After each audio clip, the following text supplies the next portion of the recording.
정부의 전자금융사기 예방책이 무용지물이라고 합니다. 정부가 몇 달 전에 대책을 내놨는데요. 스미싱과 결합한 신종 범죄에는 별다른 효과가 없는 것으로 확인됐습니다.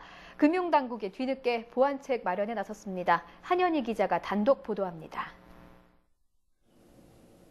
주부 박모 씨는 지난 9일 지인에게서 모임 초대 문자를 받았습니다.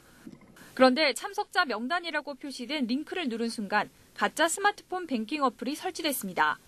다시 설치하는 화면으로 바뀌더라고요. 그래서 보안 강화 차원에서 이렇게 내 정보를 계좌번호나 이체 비밀번호나 며칠 뒤 박 씨의 통장에서는 무려 4천만 원이 넘는 돈이 빠져나갔습니다.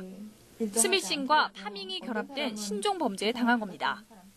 이렇게 의심스러운 거래가 이루어지는 동안 은행 측은 상황을 전혀 파악하지 못하고 있었습니다. 그리고 피해는 고스란히 고객 몫으로 남았습니다. 6살 난 아이 수술비와 생활비까지. 돈을 되찾으려면 소송을 걸라는 짧은 답변만 돌아왔습니다.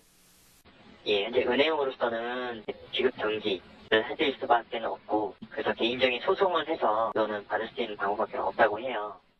지난달에도 문자 링크를 잘못 누른 뒤 계좌에서 600여만 원이 인출되는 등 스미싱과 파밍이 결합된 신종 금융사기가 잇따라 터지고 있지만 정부가 내놓은 예방책은 사실상 아무런 도움이 되지 못하고 있습니다. 금융감독원은 최근 인터넷으로 하루 300만 원 이상 이체하거나 공인인증서를 발급받으면 문자 메시지나 ARS 인증을 받도록 했습니다. 하지만 스마트폰에 설치된 악성 앱은 중간에 문자를 가로채 피해자는 감쪽같이 당할 수밖에 없습니다.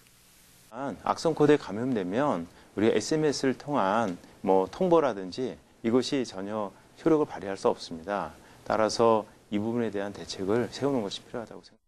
스마트폰 뱅킹 이용자는 이미 3천만 명을 넘어섰고 올해만 벌써 6천 개가 넘는 공인인증서가 해킹으로 유출됐습니다. 보안 승급이나 어떠한 목적으로든지 보안카드 번호 전체를 입력하여 피해를 입는 사례가 없도록 사용자 여러분들의 주의가 필요합니다. 상황이 이런데도 금융감독원은 최근 이런 대책 덕분에 전자금융 사기 피해가 절반 가까이 줄었다며 자화자찬 보도자료까지 배포했습니다. 그러다 뒤늦게 스미싱으로 인한 피해가 확인되자 일선 금융기관의 보안 강화를 지시하는 등 부랴부랴 대책 마련에 나섰습니다. 금융회사에서 SMS 문자를 발송한 단말기와 인터넷 뱅킹을 접속한 단말기가 서로 다른 이런 의심이 되는 거래 등에 대해서는 본인에 대한 확인 절차를 강화하도록.